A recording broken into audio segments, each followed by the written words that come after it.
আদালতেও যাব, আদালতেও যাব। আন্দোলন শুধু আদালতে হয় না, আন্দোলন মাঠে হয়। এটা 52-তে, এটা 69-এ, এটা 71-এ। ওনারা বলছেন ডিএমপির অনুমতি ছাড়া নাকি আমরা দাঁড়াতে পারবো না। যেখানে সংবিধান আমাদেরকে মানে রাষ্ট্রীয়ভাবে আমরা সেই অধিকার পাই, সেই অধিকার ওনারা আমাদেরকে পালন করতে দিচ্ছেন না। ঠিক আছে, সেই অধিকার আমার সন্তান মারা গেছে, আমি বলতে পারবো না তার জন্য যে আমি শোক করছি। ওনারা বলছেন আমাদেরকে কোর্টে যেতে। ঠিক আছে, মানে রাস্তার আন্দোলন ছাড়া বাংলাদেশে, শুধু বাংলাদেশ না সারা বিশ্বে কোন আন্দোলনটা সফল হয়েছে? আজকে আমরা স্বাধীন দেশ বলছি, সেটা কি রাস্তার আন্দোলন ছাড়া? আজকে আমরা ঢাকা মেডিকেলের ইমার্জেন্সির সামনে দাঁড়াতে চেয়েছি অভিভাবকরা সন্তানদের পাশে। আমাদের যে সন্তানরা আহত হয়েছে, মারা গেছে, তাদের প্রতি শোক জানিয়ে আমাদের মৌন অবস্থান ছিল, কিন্তু আমাদের কোনো সভা সমাবেশ এরকম না। এবং আমরা বলেছি আমরা 10 মিনিট চাই, ওনারা সেই 10 মিনিটটাও আমাদেরকে দিতে চাচ্ছেন না। মানে এই 10 মিনিট সময়টা ওনারা আমাদেরকে দিতে পারছেন না। অথচ সেই 15 তারিখ থেকে ঢাকা মেডিকেলে বারবার যে ছাত্রলীগ ওখানে হামলা করেছে, তখন কিন্তু আমরা এত পুলিশ এখানে দেখিনি। ঠিক আছে, আপনারা দেখতে পাচ্ছেন। 14 দিন আগের কথা, 14-15 দিন আগে আমার বড় ছেলে পেটে অসুখ, তাকে নিয়ে ঢাকা মেডিকেলে আসছিলাম আমি ট্রিটমেন্ট দেওয়ার জন্য। এসে দেখি ওই যে কোটা সংস্কারের নিয়ে ওরা আহত অবস্থায়। ওই মুহূর্তে আমি তো সাধারণ, আমি তো পক্ষে কেউ না, আজও না, কিন্তু আমি কিন্তু সাধারণ অভিভাবক হিসাবে এসেছি। তখন পরপর কয়েকবার অ্যাটাক হলো ঢাকা মেডিকেলের মধ্যে। আমার বড় ছেলেকে আমি নিয়ে আসছিলাম, ওই অ্যাটাকের কারণে আমার ছোট ছেলেটা পায়ে ইনজুর্ড হলো। তখন ঢাকা মেডিকেলের যে প্রধান ব্রিগেডিয়ার জেনারেল, ওনার কাছে বারবার আকুতি জানালাম যে আমাদেরকে নিরাপত্তা দেন।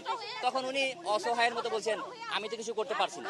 এখন কথা হচ্ছে যখন অ্যাটাক হয় তখন প্রশাসন বলে আমরা কিছু করতে পারতেছি না, আর যখন আমরা সাধারণ মানুষ হিসাবে দাঁড়াইতে চাই তখন এত পুলিশে বাধা বা প্রশাসনের বাধা। এটা আমরা মানে কোথায় আছি? তারা আমাদেরকে গুলি করে মেরে ফেলেন, বুকটা খুলে দিয়ে গুলি করে মেরে ফেলেন আমাদেরকে।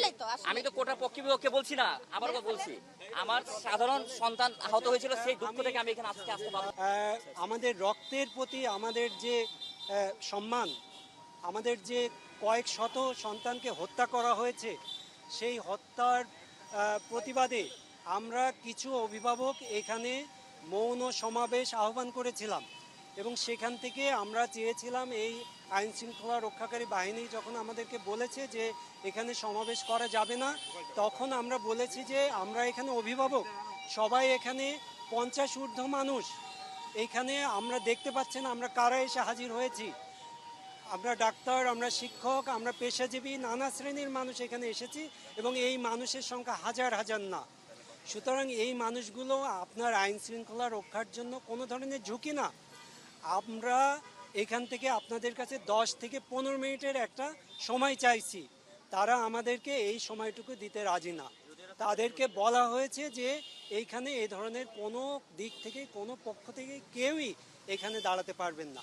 আমরা তাদেরকে বলেছি যে আমরা 10 মিনিট দাঁড়িয়ে আমরা আমাদের আহত সন্তান কিংবা মানুষের কাছে যাব, আমাদের সাথে অনেক ডাক্তার এসে হাজির হয়েছেন, তাদের খোঁজ খবর নিব, আমরা প্রয়োজনে তাদের পাশে দাঁড়ানোর একটা উদ্যোগ গ্রহণ করব। এই জন্য আমরা আসলে এই মৌন সমাবেশ ডেকেছি। এইখানে আমরা কোনো মাইক রাখি নাই কিংবা অন্য কোনো আয়োজন রাখি নাই। আপনারা দেখতেই পাচ্ছেন যে আমরা একদম খালি হাতে এখানে এসেছি, অথচ আমাদেরকে রাষ্ট্রের আইনের কথা বলা হচ্ছে, সংবিধানের কথা বলা হচ্ছে, ডিএমপির পরিপত্রের কথা বলা হচ্ছে। যে রাষ্ট্র এই আমার সন্তানকে এইভাবে হত্যা করে মারতে পারে সামান্য একটা অধিকারের আন্দোলনের জন্য, দুনিয়াতে আর কোন রাষ্ট্র আছে এরকম জঘন্য যে তার শিক্ষার্থীদের উপরে এইভাবে গুলি চালাতে পারে, এইভাবে দলীয় বাহিনী দিয়ে লেলিয়ে দিতে পারে?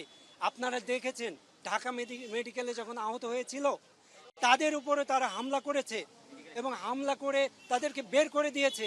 এবং আপনারা জানেন চট্টগ্রাম বিশ্ববিদ্যালয়ের একটা ছেলে চট্টগ্রাম মেডিকেল সহ বিভিন্ন হাসপাতালে ঘুরে ঘুরে ভর্তি হতে ব্যর্থ হয়ে তারপরে ঢাকায় এসেছে এবং ঢাকা থেকে সে মৃত্যুবরণ করে চিরঙে ফিরে গেছে চিকিৎসার অভাবে।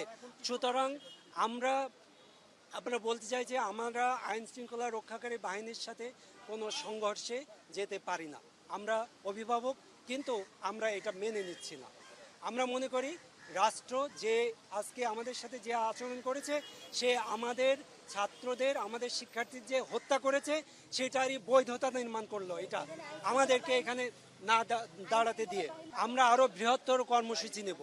আমরা শুধু অভিভাবক না, আমরা শিক্ষক সহ আমরা আরো বৃহত্তর কর্মসূচি নেব এবং সেদিন আমরা রাষ্ট্রের এই যে জুলুমের যে পরিপত্র সেগুলো আমরা মানব না, সেটা আপনাদের মাধ্যমে আমরা জানাতে যাচ্ছি। এবং আমাদের আজকে 10 মিনিট সময় তাদের যেহেতু হয়নি, আমরা এই 10 মিনিট সময়ে 20 জন মানুষের দাঁড়ানোর মতো তাদের কোনো সুযোগ আমাদের দেওয়া হয়নি। সুতরাং নেক্সট টাইম আমরা এইগুলো বর্ডার করব না, এইগুলো আমাদের প্রতি এই জুলুম আমরা আর মানব না। বলতে চাই যে সব অভিভাবকদেরকে আপনাদেরকে চেতনাকে জাগ্রত করুন, আপনি আপনার সন্তানের পাশে দাঁড়ান।